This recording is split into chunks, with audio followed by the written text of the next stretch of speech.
GERD ini memang pada umumnya paling sering terjadi pada usia di atas 50 tahun ya, Oh, secara orang tua ya, Dok, ya? prevalensi. Tapi memang pada saat ini kondisi GERD itu sering mulai muncul di usia muda nih, sekitar 7 sampai 8 kali lipat lebih tinggi.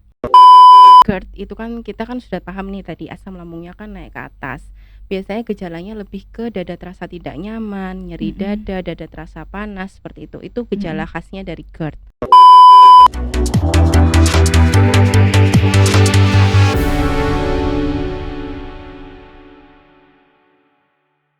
Halo sahabat Persada, selamat datang di Ngobat, ngobrol bareng sahabat, ngobrol santai ditemani secangkir kopi. Nah, tempatnya kita ngobrol santai tapi tetap penuh bermakna soal kesehatan. Nah, kali ini kita akan membahas topik yang sering terdengar di kalangan anak muda nih sahabat Persada. Mungkin sahabat Persada yang ada di rumah nih mungkin pernah mendengar atau tidak asing mengenai GERD atau gastroesophageal reflux disease.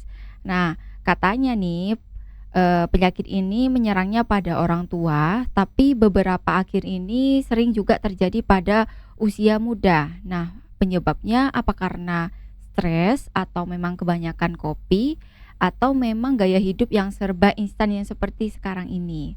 Penasaran kan sahabat Persada? Untuk tahu jawabannya, tetap stay tune bersama kami. Nah, kita akan membahas tuntas mengenai penyakit GERD dengan bersama para ahlinya yaitu Dr. Nadina Zerlinda Mustamsir SPPD. Beliau ini adalah dokter penyakit dalam di Persada Hospital. Yuk kita langsung sapa beliau. Halo Dr. Nadina. Halo Dokter Maya. Bagaimana Dok kabarnya Dok hari ini? Alhamdulillah baik ya. Mhm. Dok, gimana Dok aktivitas hari ini Dok? Lumayan padat atau bagaimana Dok? Lumayan padat tapi alhamdulillah masih terkontrol hingga saat Alhamdulillah ya Dok ini. ya, heeh.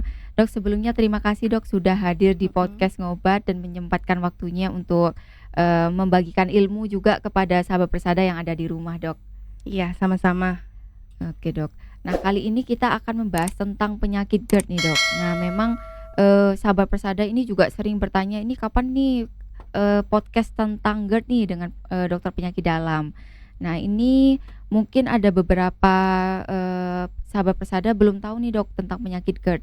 Mungkin boleh dijelaskan Dok tentang penyakit GERD itu apa sih Dok? Oke, sorry.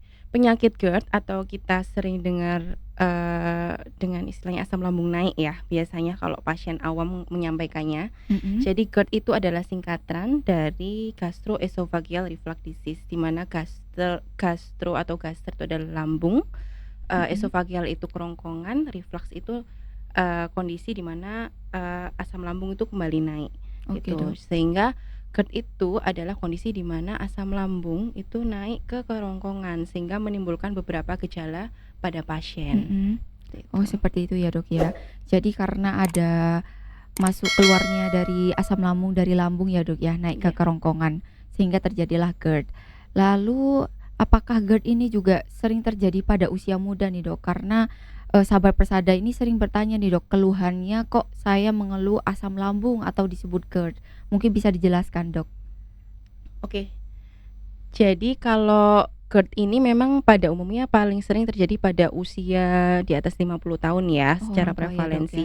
Tapi memang pada saat ini kondisi GERD itu sering mulai muncul di usia muda nih, sekitar 7 sampai 8 kali lipat lebih tinggi. Mmm, Meskipun masih tetap tinggi di usia tua ya hingga iya saat Dok. ini. Eee, Mungkin kenapa kok mulai naik nih, memang ada beberapa kondisi yang bisa menyebabkan naiknya kondisi GERD di usia muda. Iya Dok. Tapi kita harus paham dulu kenapa sih kok bisa timbul GERD seperti itu ya. Iya Dok Jadi ya. GERD itu kan sebenarnya ketika kita makan, kan dari mulut masuk ke orofaring, masuk ke kerongkongan, kemudian masuk ke lambung.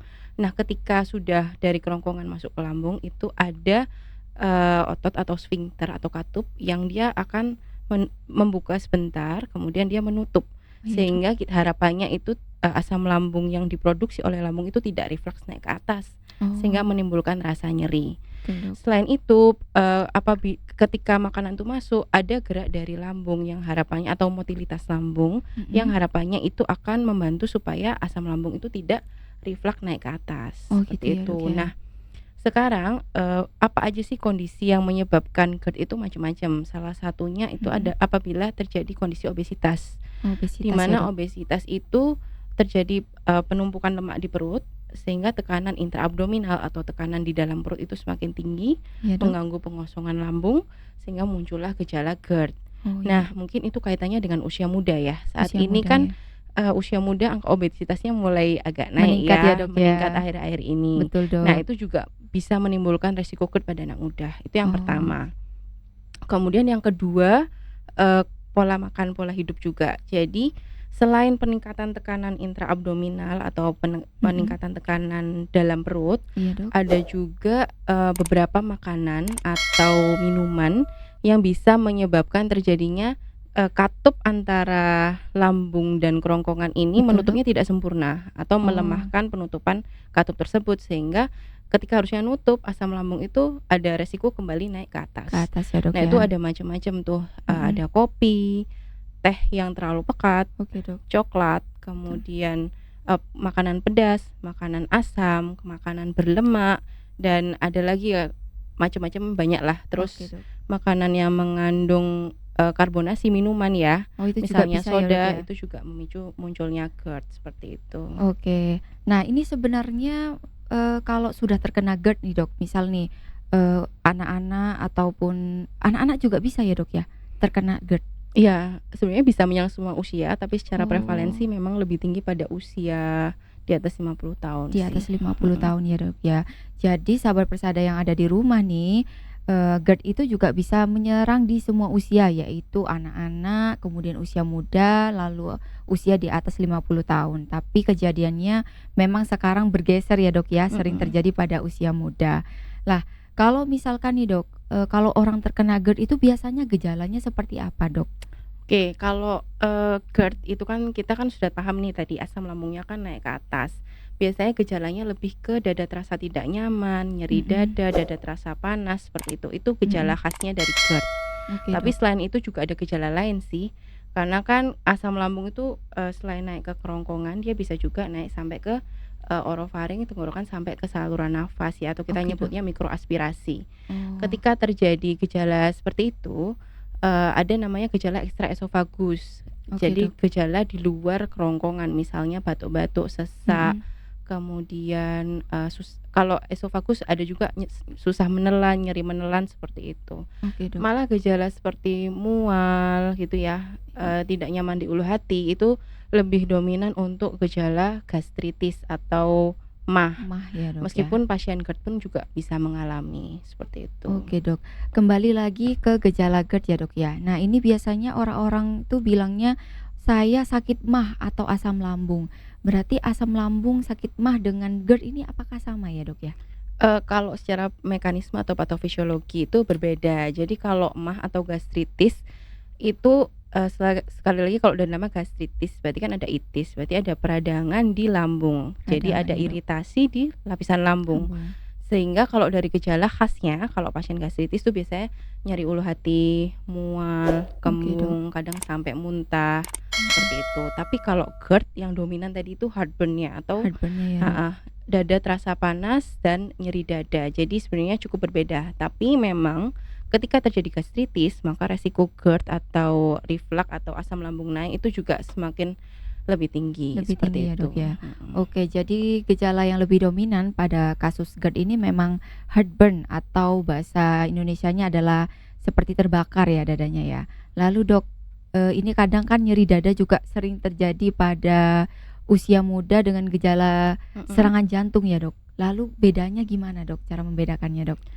Serangan jantung. Iya, Dok. Jadi sebenarnya ada beda ya, kalau kalau GERD itu kan dia lebih ke dada terbakar, kalau nyeri dada itu kan lebih ke nyeri dada sebelah kiri dipengaruhi Iya. aktivitas gitu. Jadi Oke, Dok. memang tetap kita harus singkirkan sih kalau saya, jadi tetap disingkirkan kelainan jantung ada apa enggak, kita jangan cuma lihat usia, karena faktor Betul. resiko serangan jantung pun sekarang juga mulai Semakin muda nambah ya, di Dok, usia ya? muda, misalnya Iya, Dok. kolesterol tinggi, obesitas, merokok, seperti itu ya, stres yang tinggi. Jadi tetap ada resiko jantung meskipun usia masih muda, saat ini pun juga bergeser. Betul, Tapi Dok. kalau mau untuk GERD sendiri ya khasnya tadi dada terbakar, terus jangan lupa ditanyakan nih kalau Betul, Dok. malam sering nggak kebangun.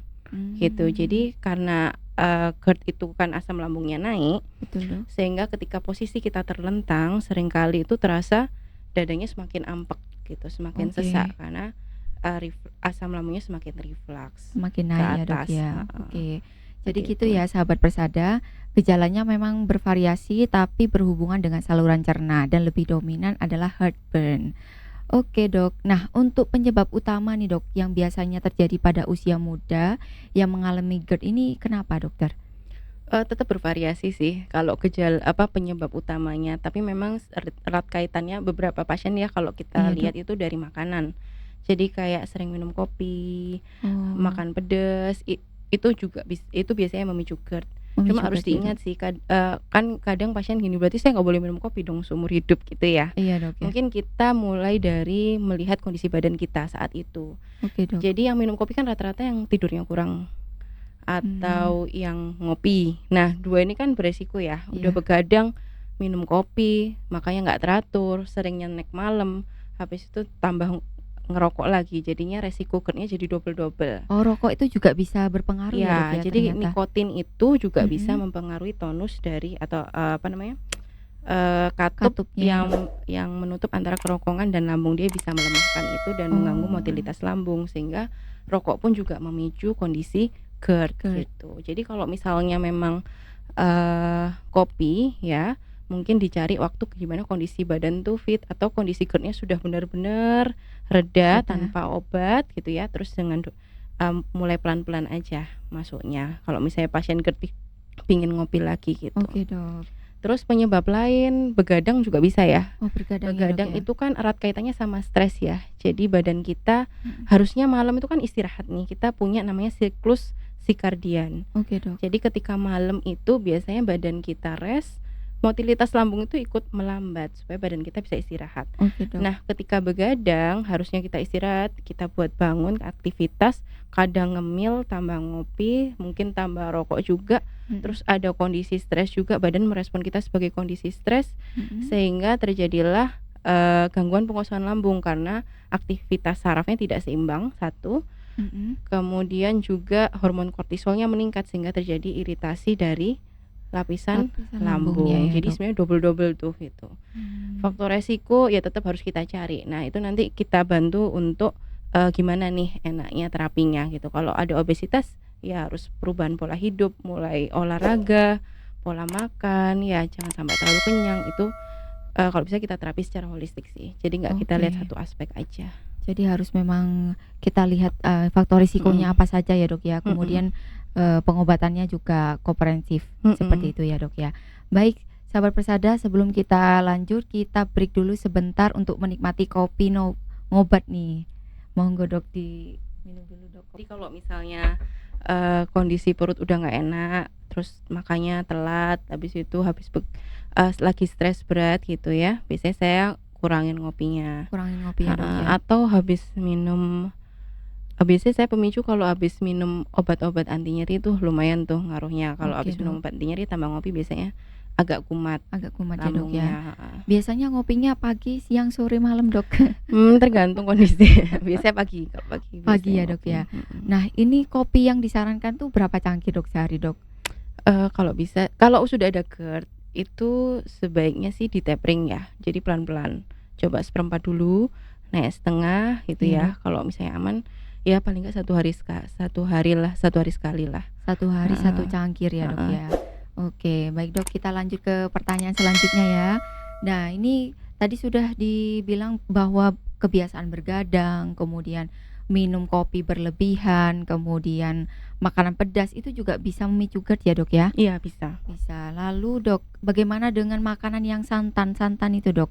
mhm. Apakah juga bisa memicu GERD juga, Dok? Iya tadi sempat saya sampaikan ya, makanan Iya. berlemak itu juga memicu GERD. Jadi ya santan-santan, habis itu yang gorengan, tepung-tepungan itu juga semua bisa memicu GERD. Jadi kalau misalnya kita sedang kumat-kumatnya, sebaiknya makanan-makanan seperti itu dihindari. Dihindari dulu Termasuk sementara ya, Dok? pemilihan susu ya, kita pilih susu Oh, yang mungkin mhm. rendah lemak, Rendah seperti lemak ya, itu, Dok, ya. mhm. Oh, berarti susu itu juga berpengaruh ya, Dok, ya? Kalau susu yang tinggi lemak juga pada pasien yang sangat sensitif atau sedang kambuh biasanya Mhm. sangat mempengaruhi. Oh, gitu. Dok, Mhm, ini ada beberapa pertanyaan nih Dok yang sering ditanyakan. Ada orang yang biasanya setiap hari tuh ngopi pagi sebelum sarapan Dok, tapi mhm. tidak mengeluh, nyeri perut atau begah seperti itu. Nah, ini apakah tapi ada beberapa orang itu ngopi pagi sebelum sarapan tuh mengeluh perutnya terasa, nyeri, kemudian rasa terbakar pada dadanya, itu gimana Dok? Apakah ada perubahan memang fisiknya atau bagaimana Dok? Oke, kalau secara kita nggak bisa menyamakan semua orang 100% ya, ada faktor genetik, ada Mhm, faktor suseptibilitas untuk pasien bisa misalnya gampang peningkatan asam lambungnya lebih tinggi dibandingkan, mhm. orang lain gitu ya. Betul, Dok. Jadi, tetap kita yang harus paham diri kita juga ya. Jadi Iya, kalau Dok. misalnya dari awal memang sangat sensitif dengan kopi, ya upayakan ketika minum kopi itu kondisinya benar-benar Mhm, fit. Kalau misalnya memang sangat sensitif, ya kalau sebisa mungkin ya dihindari aja, mhm. seperti itu. Oh, berarti setiap orang tuh mempunyai sensitivitas berbeda-beda ya saluran cernanya. Ada yang memang, pagi-pagi sudah ngopi tuh sahabat Persada. Nah, ini sahabat Persada yang di rumah mungkin ada nih yang pernah ngopi atau setiap harinya ngopi ya tanpa sarapan. Nah, itu juga sebenarnya tidak bagus ya, Dok, ya, Mhm. meskipun memang tidak ada keluhan. Nah, kalau misalkan nih, Dok, orang yang terkena GERD di usia muda, apakah, memang harus, berobat terus-terusan, Dok, atau memang bisa sembuh total?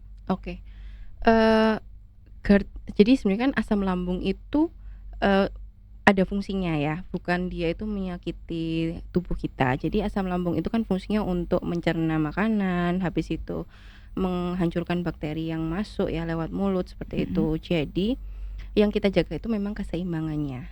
Oke, Dok. Keseimbangannya. Jadi jangan sampai yang harusnya kadarnya segini tuh, jadi terlalu asam, kemudian Oke, ada Dok. faktor lain yang memicu, terjadinya asam lambung naik juga.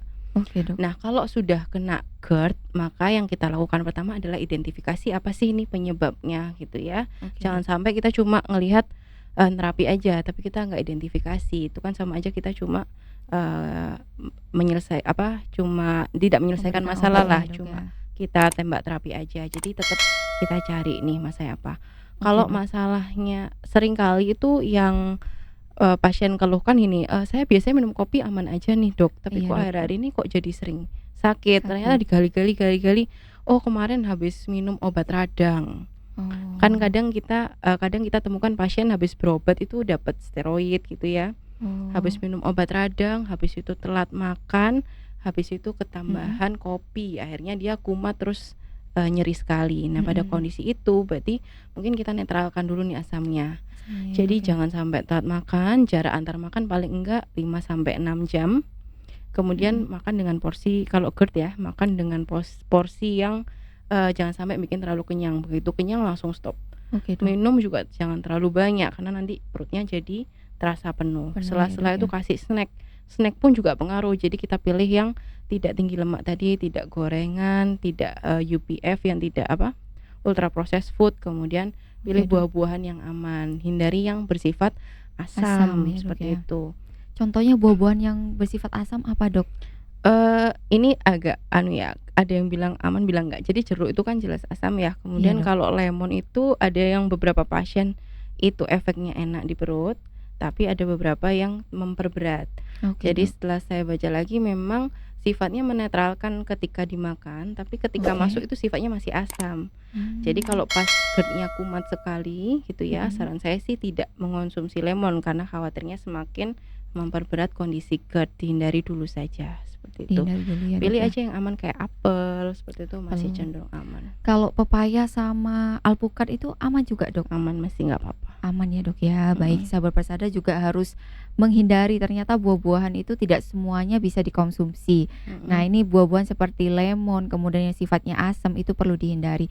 Atau mangga yang belum matang, Dok, Iya sebaiknya dihindari juga ya, dihindari juga mhm. ya karena itu Nanti sifatnya bisa asam. kumat, mhm. Apalagi ditambah rujak, Dok, dipetis. Nah, itu biasanya Sambel ya ya, itu bisa memicu GERD juga. mhm, Nah, kalau misalkan nih udah pengobatan nih, Dok, mhm, kemudian kita sudah mengidentifikasi bahwa memang ada faktor risiko yang lain, suka bergadang atau konsumsi, kopi gitu, Dok. Nah, ini apakah nanti pengobatannya terus-menerus, kemudian apakah bisa sembuh total atau sebagian aja, Dok? oke.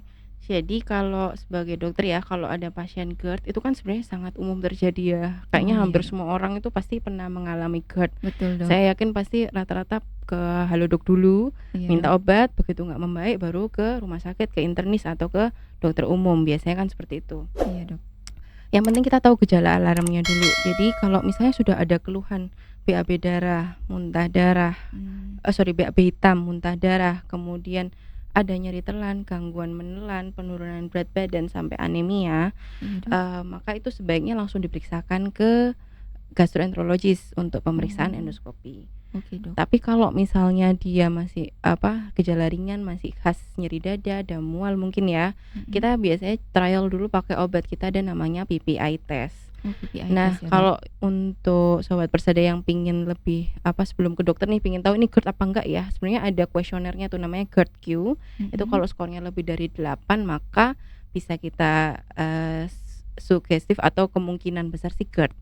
Ketika oke dok, kita mendapat scoring itu gejalanya khas, kita lakukan PPI test, kita beri obat selama 2 sampai 4 minggu, umumnya 2 minggu sih. 2 minggu ya Nanti dok? kalau kita lihat nih gejalanya membaik apa enggak. Kalau gejala membaik, umumnya kita lanjutkan terapi paling enggak selama 8 minggu. Oke dok, Kemudian apakah aman pengobatan jangka panjang? Jadi kalau untuk obat-obat untuk GERD ya, itu kan rata-rata yang ada di luaran tuh golongan zol-zol biasanya ya, kita oh nyebutnya kayak PPI. omeprazol ya dok ya? Iya, omeprazol, lansoprazol seperti itu. Oke dok, Nah, pada penggunaan jangka panjang memang obat itu tidak kita sarankan. Kenapa? Karena dia bisa mengganggu mikrobiota saluran cerna atau oke bakteri dok, saluran cerna. Yang mmm, pertama, yang kedua menghambat penyerapan vitamin dan mineral yang kita butuhkan, oke dok. seperti itu. Dan ada pun efek-efek lain yang lain ya. Jadi sebaiknya memang, yang utama kita faktor resiko dulu nih Faktor kita risiko ya dok ya? tangani ya. Kalau misalnya tidak membaik nih, misalnya udah 2 minggu nih minum obat kok masih tetap, nah itu sudah indikasi untuk dilakukan pemeriksaan Oke, penunjang tambahan. Kadang penyebabnya itu bakteri. bakteri ya dok? Iya, siapa tahu ada infeksi gitu ya. Jadi Mmm, terapinya mhm. nanti akan jauh berbeda seperti itu. Oh seperti itu ya dok ya? Baik Mhm. dok, mungkin nih dok ada tips nih dok dari Dokter Nadina sendiri untuk anak muda agar bisa menjaga kesehatan lambung dan juga mencegah GERD dok? Oke. Yang pertama pasti ya klasik ya pola hidup sehat ya. Kita mulai dari makanan, karena 80% itu kita dari makanan. Jadi makanan harus dijaga, rendah lemak, rendah kolesterol, terus hindari makanan yang memicu terjadinya kondisi GERD, itu yang Oke dok, pertama. Kemudian yang kedua, berat badan kita jaga juga ya. Jadi jangan sampai jatuh ke kondisi obesitas, seperti oke. itu. Kemudian yang terakhir nih yang paling susah kayaknya sih, jangan sampai hindari stres Oh gitu. stres ya dok ya? Ya karena stres itu juga punya peranan penting untuk terjadinya GERD Oke gitu. dok, Mungkin kita ketika stres kita alihkan ke kegiatan yang positif misalnya olahraga, berenang mungkin atau pilates seperti itu. oh seperti itu ya dok. Baik dok, sebelum kita lanjut kita ngopi break lagi dulu dok. Oke. Oke, dok baik kita lanjut ya dok ya. Mhm. Nah ini kalau misalkan orang terkena GERD, kemudian gejalanya sudah ada heartburn tuh Dok, kemudian ada, eee perutnya begah, kemudian kapan Dok kita harus ke tenaga kesehatan atau ke dokter penyakit dalam nih Dok? Oke jadi, kalau misalnya keluhannya itu tidak membaik dengan mengurangi faktor resiko, udah nih kayak, oh ini kayak pasti paham lah ya, oh ini kayaknya lambung nih, ya udah nggak minum kopi, ya udah nggak makan pedes, ya udah aku, jangan sampai telat makan, tapi tetap aja keluhannya. Oke Dok, Ditambah ada sesak, eee, kemudian tidur nggak bisa ya, mengganggu pola oke, tidur. Terus yang terpenting tadi yang gejala alarm mulai muncul nih kayak nyeri telan, susah menelan, oke Dok. kemudian BAB hitam, muntah darah, itu sudah pasti harus ke dokter, Jadi harus ke seperti dokter itu. ya Dok. Sebaiknya Mhm. ke dokter mana nih Dok? Penyakit dalam kah? Atau ke dokter umum dulu atau bagaimana Dok? Kalau GERD sebenarnya masuk kompetensi dokter umum ya. Jadi Oke kalau Dok, misalnya, kondisinya tidak ada gejala alarm bisa ke dokter umum dulu. Tapi Mhm. nanti kalau misalnya, oh kayaknya ini udah mulai ada gejala-gejala yang mengkhawatirkan, saran saya sih ke penyakit dalam, seperti itu. Oh gitu ya, Dok, Bisa ke ya. penyakit dalam umum atau ke gastroenterologis sama aja. Sama aja ya, Dok, Nanti ya. kalau memang perlu tindakan pasti akan dilakukan referral ke dokter gastroenterologis misalnya untuk endoskopi atau pemeriksaan yang lain, seperti Oh itu. iya, Dok. Nah, ini kemudian ada pertanyaan nih, Dok, di rumah, sebenarnya untuk GERD itu sendiri kalau misalkan memang sering kambuh-kambuhan ya, Dok, ya, yang seperti dokter jelaskan barusan ini memang harus dilakukan endoskopi atau gimana, Dok? Oke, jadi kalau refraktor memang sebaiknya endoskopi. Di endoskopi ya, Dok, Heeh, ya? jadi, harusnya kan kalau GERD itu kan asam lambung naik ya. Ketika sumber pastinya adalah, karena kondisi faktor resiko tadi, biasanya Oke, kan Dok. bisa membaik sendiri harusnya dengan pengobatan 4 sampai 8 minggu dia biasanya membaik.